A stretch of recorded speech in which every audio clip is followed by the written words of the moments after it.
So students, welcome back. आज के CrPC के लेक्चर में हम लोग जो अरेस्ट हम लोग टॉपिक डिस्कस कर रहे थे उसका जो सेकंड फेज है वो मैं डिस्कस करूंगा, जिसमें एक पुलिस ऑफिसर की बिना वारंट अरेस्ट करने की जो पावर्स हैं उनको हम डिस्कस करेंगे कि कब एक पुलिस ऑफिसर किसी व्यक्ति को बिना वारंट अरेस्ट कर सकता है।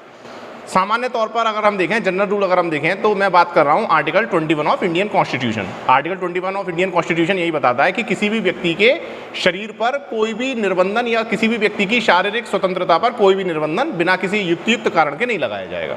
यानी प्रत्येक व्यक्ति को प्राण एवं दैहिक स्वतंत्रता का अधिकार है, यानी right to life and personal liberty.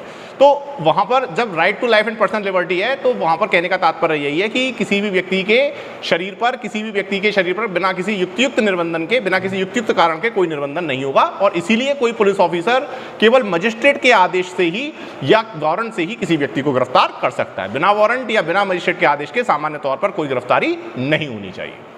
परंतु कुछ ऐसी आपवादिक परिस्थितियां भी होती हैं कि जहां एक पुलिस ऑफिसर किसी व्यक्ति को बिना वारंट गिरफ्तार कर सकता है। यानी एक तरीके से आर्टिकल 21 के एक्सेप्शंस हो गए, क्योंकि कई बार परिस्थितियां ऐसी होती हैं कि मान के चलिए कि पुलिस ऑफिसर की उपस्थिति में ही कोई अपराध हो रहा है, तो वहां पर उसके पास इतना टाइम नहीं होगा कि वो कोर्ट जाए और वहां से मजिस्ट्रेट की परमिशन ले या वारंट इशू कराए और उसके बाद अरेस्ट करे, क्योंकि तब तक तो जो एक्यूज्ड होगा वहां से चला जाएगा। इसलिए वहां पर कुछ एक्सेप्शनल कंडीशंस में एक पुलिस ऑफिसर को ये अथॉरिटी दी गई है कि वो बिना वारंट किसी व्यक्ति को गिरफ्तार कर सकता है। और वो कौन कौन सी परिस्थितियां होंगी, ये सभी परिस्थितियां सीआरपीसी की धारा 41 में बताई हुई हैं।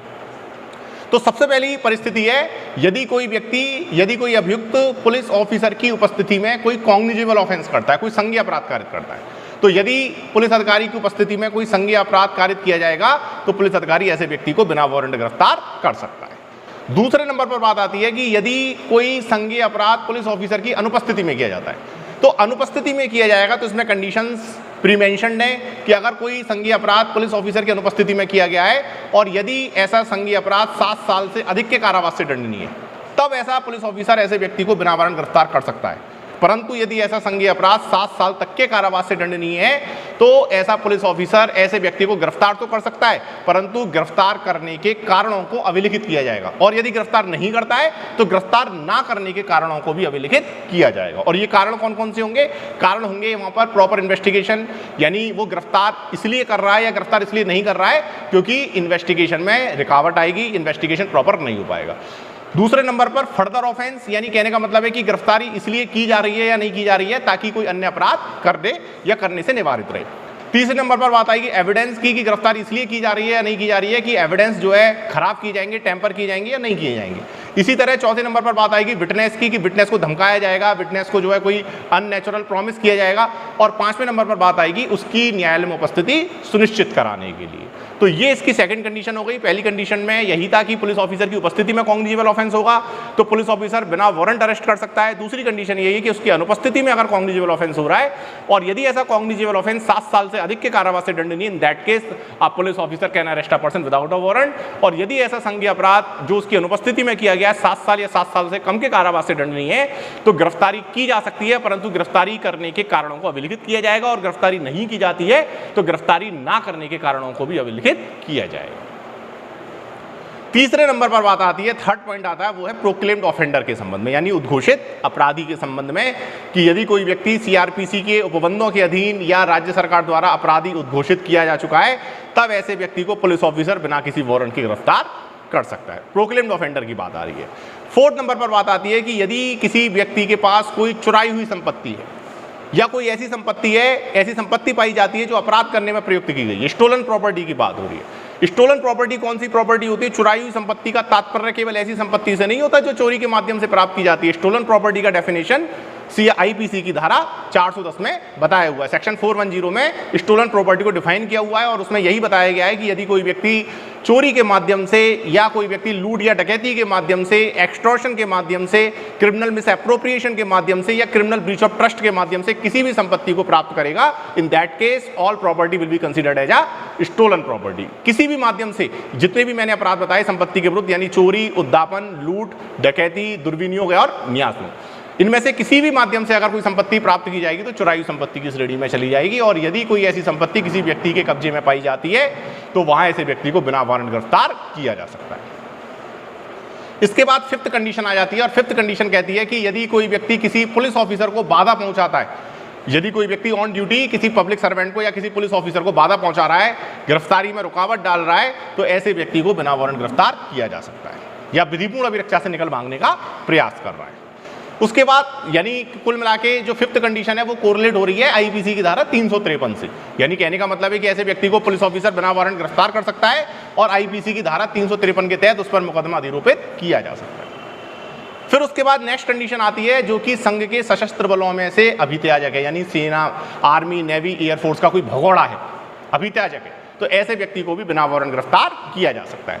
उसके बाद 7th कंडीशन आती है कि प्रत्यर्पण संधि के तहत, यानी प्रत्यर्पण संधि एक्स्ट्राडिशन ट्रीटी होती है, तो प्रत्यर्पण संधि के तहत यदि कोई अपराधी भारत में लाया जाता है या भारत में पाया जाता है तो ऐसे व्यक्ति को भी बिना वारंट गिरफ्तार किया जा सकता है। जैसे मेहुल चौकसी के मामले में मेहुल चौकसी को बाहर गिरफ्तार कर लिया है, तो जैसे ही उसको भारत लाया जाएगा या आएगा उसको तुरंत जो है बिना वारंट गिरफ्तार किया जाएगा। उसके बाद नेक्स्ट कंडीशन आती है कि अगर कोई व्यक्ति छोड़ा गया सिद्ध दोष है और उस पर कुछ नियम जो है अधिरोपित किए गए हैं और वो उन नियमों को भंग करता है। और फाइनल 9th कंडीशन यही है कि यदि किसी अन्य पुलिस ऑफिसर के माध्यम से कोई अध्यपेक्षा प्राप्त हुई है तो ऐसे व्यक्ति को संबंधित पुलिस ऑफिसर बिना वारंट गिरफ्तार कर सकता है। तो ये कुल मिला के 9 परिस्थितियां हैं जहां किसी व्यक्ति को बिना वारंट गिरफ्तार किया जा सकता है।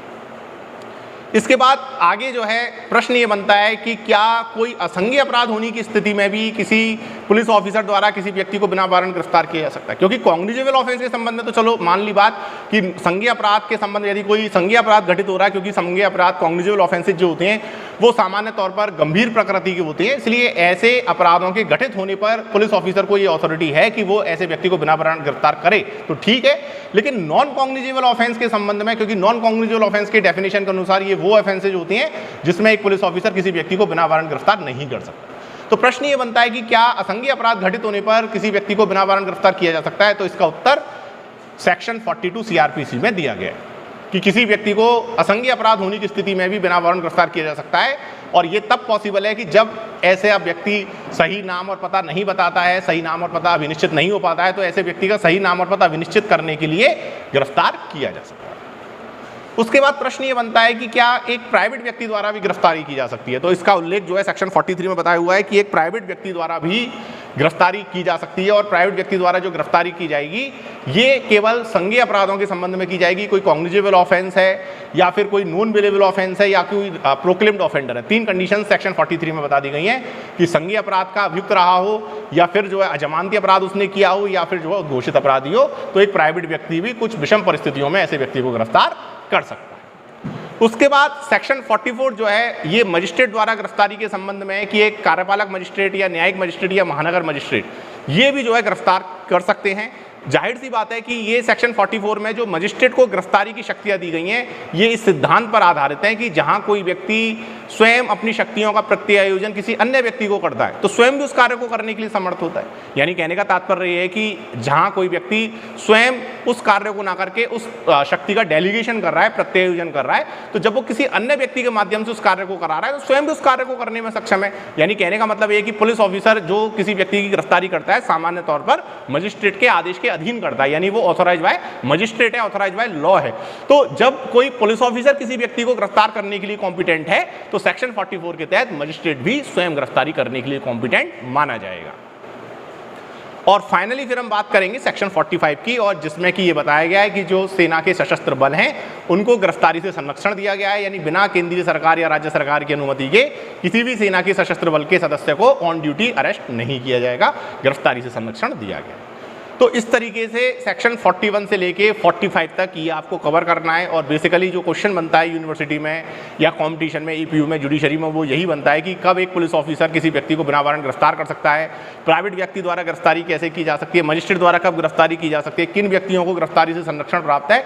तो इस तरीके से ये ओवरऑल क्वेश्चन जो है बनता है। तो आपको पूरा सेक्शन 41 को रिलेट करना है, सेक्शन 42, 43, 44 और 45 ये पांचों सेक्शंस कवर करने हैं, इन पर अपने प्रॉपर नोट्स बनाने हैं, केस लॉ वगैरह उसमें जो है कवर करने हैं। तो इस तरीके से ये पांचों सेक्शंस जो है कवर किए जाएंगे। और उसके बाद इसका जो सेकंड फेज था जो कि मैंने पहले ही आप लोगों के साथ डिस्कशन कर लिया, सेक्शन 46 से लेकर 68 जिसमें कि गिरफ्तारी कैसे की जाएगी, गिरफ्तारी की प्रक्रिया, गिरफ्तार करने वाले व्यक्ति के अधिकार और कर्तव्य। तो ओवरऑल जो आपका चैप्टर 5 है अरेस्ट ऑफ पर्सन, ये सेक्शन 41 से लेके 60A तक गया हुआ है, जिसको कि हमने 2 पार्ट्स में डिवाइड कर लिया। और इसी तरीके से आपको इसको 2 पार्ट्स में डिवाइड करके कवर करना है। यूनिवर्सिटी में एक क्वेश्चन यहाँ से लगभग आता ही आता है। तो आज के लेक्चर में गिरफ्तारी के संबंध में हमने सारी चीज़ें डिस्कस कर ली। नेक्स्ट लेक्चर में मैं आगे बात करूंगा मेंटेनेंस के संबंध में, जो हमारे यूनिट 1 में नेक्स्ट क्वेश्चन बनेगा सीआरपीसी का, वो मेंटेनेंस के संबंध में बनेगा, भरण पोषण के संबंध में बनेगा। सामान्य तौर पर अगर भरण पोषण की बात की जाए तो ये पर्सनल लॉ के आधार पर निर्धारित किया जाता है। हिंदू मैरिज एक्ट में इसको बताया गया है, Hindu maintenance adoption and maintenance act में इसको बताया गया है, अलग से मुस्लिम लॉ में इसको बताया गया है। तो वहां पर सीआरपीसी की जो धारा 125 है ये एक धर्मनिरपेक्ष धारा है और ये सभी धर्मों पर समान रूप से लागू होती है। सिविल प्रकृति की धारा है और सीआरपीसी में इसलिए इसको समाहित किया गया है ताकि जो है मेंटेनेंस जल्दी से जल्दी प्राप्त किया जा सके। तो ये पूरा टॉपिक हम लोग जो है अपने नेक्स्ट लेक्चर में कंटिन्यू करेंगे। Thank you so much.